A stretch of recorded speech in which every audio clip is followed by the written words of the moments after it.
En novembre 2016, alors que le prince Harry et Meghan Markle se fréquentaient depuis quelques mois, le duc de Sussex avait décidé d'officialiser sa relation avec la comédienne américaine d'une façon quelque peu habituelle. En effet, le palais de Kensington, qui gérait la communication de Harry, avait fait parvenir un communiqué pour dévoiler le nom de la jeune femme, tout en dénonçant le harcèlement dont elle était victime. Sa petite amie Meghan Markle a été l'objet d'une série d'abus et de harcèlement, avait ainsi écrit le palais, avant d'ajouter, le prince Harry est inquiet pour la sécurité de mademoiselle Markle et est profondément déçu de ne pas avoir été en mesure de la protéger. Il n'est pas normal que mademoiselle Markle soit sujette à une telle tempête après quelques mois de relation.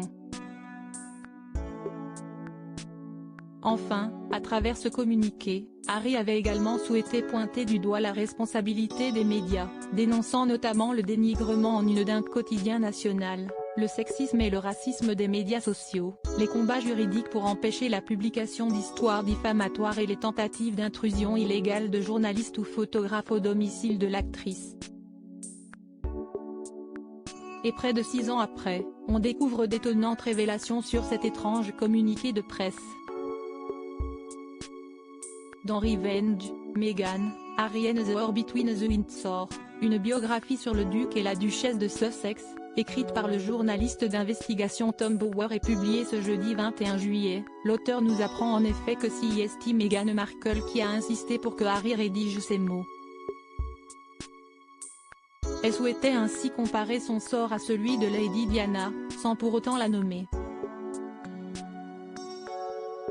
Selon Tom Bower, le prince Harry aurait accepté car il était paniqué à l'idée de perdre la jeune femme qu'il fréquentait depuis à peine 5 mois.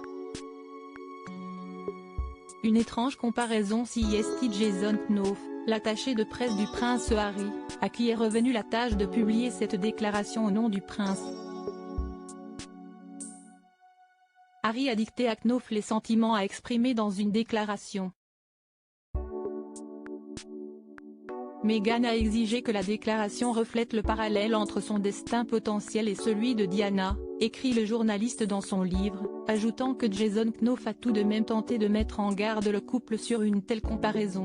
Knopf a suggéré que le fait de dramatiser la détresse de Meghan se retournerait contre eux, mais Harry a été catégorique.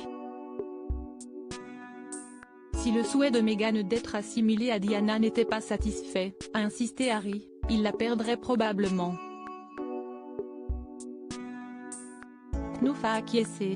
En 2018, quelques semaines avant leur mariage, le chroniqueur royal Andrew Morton avait publié une biographie sur Meghan Markle intitulée Meghan, a Hollywood Princess.